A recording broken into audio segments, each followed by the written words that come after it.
বিভিন্ন ধরনের পরীক্ষা করে সিটি স্ক্যানে উঠে আসে যে তার নিউমোনিয়া হয়েছে এবং এছাড়াও তার যে স্পাইনে সমস্যা আছে সেই বিষয়গুলো উঠে আসে এবং আসামি জুনায়েদ আহমেদ পলককে 5 দিনের রিমান্ড চাওয়া হয়। সেই ক্ষেত্রে আমরা কোর্টে সাবমিট করি যে আমাদের এই যে আসামি জুনায়েদ আহমেদ পলক তাকে ইতিমধ্যে সর্বসাকুল্যে 58 দিন রিমান্ড দেওয়া হয়েছে এবং তার মধ্যে 34 দিন তাকে রিমান্ডে নেওয়া হয়েছে এবং এখনও পর্যন্ত 20 দিন রিমান্ড পেন্ডিং রয়েছে এবং আজকে যে মামলাটাতে তাকে রিমান্ড চাওয়া হয়েছে সেখানে 5 দিনের রিমান্ড চাওয়া হয়েছে। পরবর্তীতে আমরা আদালতকে এই বিষয়টাই বলেছি যে বিগত যে রিমান্ডে নিয়ে গিয়েছিল যাত্রাবাড়ি থানার 10/9/24 সেখানে রিমান্ডে থাকা অবস্থায় তিনি শারীরিকভাবে অসুস্থ হয়ে যাওয়ার কারণে তাকে হসপিটালাইজড করা লাগে এবং সেখানে তার পরীক্ষা করা হয়। বিভিন্ন ধরনের পরীক্ষা করে সিটি স্ক্যানে উঠে আসে যে তার নিউমোনিয়া হয়েছে এবং এছাড়াও তার যে স্পাইনে সমস্যা আছে সেই বিষয়গুলো উঠে আসে এবং তার ডায়াবেটিস লেভেলও অনেক বৃদ্ধি থাকে, এই জন্য তার শারীরিক কন্ডিশন অনেক ক্রিটিক্যাল থাকে। এই বিষয়গুলো তার এই মেডিকেল পরীক্ষাতে উঠে আসছে, তো আমরা এই বিষয়গুলো কোর্টে হাইলাইটস করেছি। এছাড়া আমরা বিগালতকে জানিয়েছি যে এই যে মামলায় আজকে তাকে ধরা হয়েছে মূলত মামলার ঘটনা হচ্ছে 19 জুলাইয়ের ঘটনা এবং এর ভিকটিম হচ্ছে একজন গাড়ি চালক।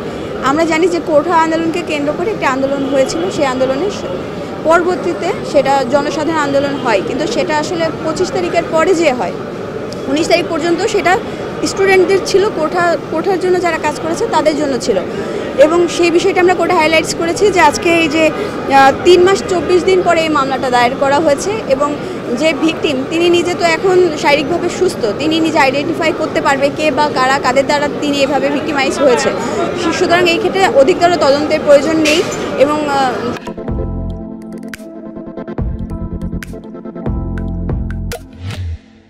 রিমান্ডের যে এলিমেন্টসটা লাগে যদি তদন্তের স্বার্থে অধিকতর সাক্ষ্য প্রমাণ দরকার হয় সেই ক্ষেত্রে রিমান্ডে নেওয়া যায়। যেহেতু আমার আসামিকে ইতিপূর্বে একাধিকবার রিমান্ডে নেওয়া হয়েছে এবং কোনো ধরনের তথ্যপত্র সংগ্রহ করা সম্ভব হয়নি, সেক্ষেত্রে আমরা বিগালতকে বলেছি যে তাকে রিমান্ড বাতিলপূর্বক যাতে জামিন দেওয়া হয় এবং আমরা এটাও বলেছি যদি আসলেই প্রয়োজন হয় সেই ক্ষেত্রে জেল গেটে জিজ্ঞাসাবাদের যাতে ব্যবস্থা করা হয়। পরবর্তীতে আদালত দুই পক্ষের শুনানি অন্তে 2 দিনের রিমান্ড মঞ্জুর করেন এবং এছাড়া এ মামলায় সাদেক খান এবং সলিমুল্লাহ সলুকেও 2 দিনের রিমান্ড প্রদান করা হয়ে থাকে এবং মেয়র আতিকুল ইসলামকে অন্য একটি মামলা উত্তরা পূর্বতে 3 দিনের রিমান্ড দেওয়া হয়ে থাকে, সেই ক্ষেত্রে আয়ও 10 দিনের রিমান্ড চাই এবং তাকে 3 দিনের রিমান্ড মঞ্জুর করা হয়। ফ্যাসিস্ট হাসিনার অন্যতম সহযোগী জুনায়েদ আহমেদ পলক এবং সাবেক অবৈধ এমপি সাদেক খান এবং কমিশনার সলিমুল্লাহ সলু তাদেরকে এই একটি মোহাম্মদপুর থানা একটি হত্যা মামলায় প্রচেষ্টা মামলা তদন্তকারী কর্মকর্তা আদালতে রিমান্ড প্রার্থনা করে তাদেরকে উপস্থাপন করেন।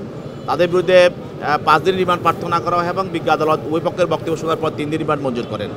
আরও একটি হত্যা মামলা সেটা হলো পূর্ব উত্তরা মামলা। এই মামলায় সাবেক মেয়র আতিকুল ইসলাম তাকে এই শেয়াজার নামে আসামি, তার বিরুদ্ধে তদন্তকারী কর্মকর্তা 10 দিনের রিমান্ড প্রার্থনা করা হন। বিজ্ঞ আদালত উভয় পক্ষের বক্তব্য শোনার পরে তার বিরুদ্ধে 3 দিনের রিমান্ড মঞ্জুর করেন। এছাড়াও বিভিন্ন মামলায় রাজধানীর বিভিন্ন হত্যা মামলায় সাবেক আইজিপি চৌধুরী আব্দুল আল মামুন এবং তারপরে মশিউর রহমান এবং কামাল আহমেদ মজুমদার সহ আরও অনেক কয়েকজনকে বিজ্ঞ আদালতে বিভিন্ন মামলায় শুনানি দেখানো হয়। সেখানে ওনারা বলছেন যে একজন আসামিকে তো বারবার রিমান্ডে নেওয়া হচ্ছে। আমরা প্রসিকিউশন পক্ষ থেকে বলছি যে একই মামলায় তাকে বারবার নেওয়া হচ্ছে না, তাকে বিভিন্ন মামলায় সে এজাহারভুক্ত আসামি বা ঘটনার সঙ্গে জড়িত বা সন্দিগ্ধ সেইভাবে তাকে রিমান্ডে নেওয়া হচ্ছে।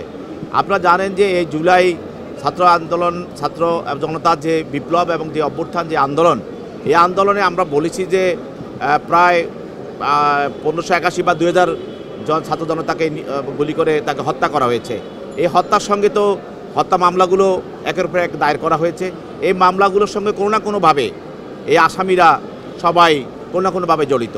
আমি একটি কথা সবসময় আপনাদেরকে বলি, আপনারা জানেন যে ক্রিমিনাল কনস্পিরেসি যে অপরাধমূলক ষড়যন্ত্র, এই অপরাধমূলক ষড়যন্ত্রের সঙ্গে তো পলক সহ সালমান এফ রহমান, আনিসুল হক যারা হাসিনার সঙ্গে বসে তারা গণভবনে বসে এই যে মেনন ইনু সহ এবং আমির হোসেন আমু এবং আরও যারা আপনারা দেখছেন যে তারা সেখানে কনস্পিরেসি করেছে ষড়যন্ত্রের সঙ্গে চৌধুরী আব্দুল আল মামুন পুলিশের কর্মকর্তারা যারা বিভিন্ন সময় বৈঠক করে ষড়যন্ত্র করেছে গুলি করার জন্য, এরা তো প্রত্যেকটি হত্যা মামলার সঙ্গে তারা জড়িত হবে, কারণ তারা প্রত্যেকটি হত্যা মামলার সঙ্গে তারা জড়িত হবে। এই জন্য তারা গণভবনে বসে বিভিন্ন জায়গায় বসে তারা এই হত্যা প্রসেসের সঙ্গে জড়িত ছিল এবং কনস্পিরিতে জড়িত ছিল এবং তারা ষড়যন্ত্রে জড়িত ছিল। অতএব এই মামলা তারা কেউ রেহাই পাবে না। অতএব এই মামলা প্রত্যেকটা মামলা তাদেরকে রিমান্ডে জিজ্ঞাসাবাদ করতে হবে।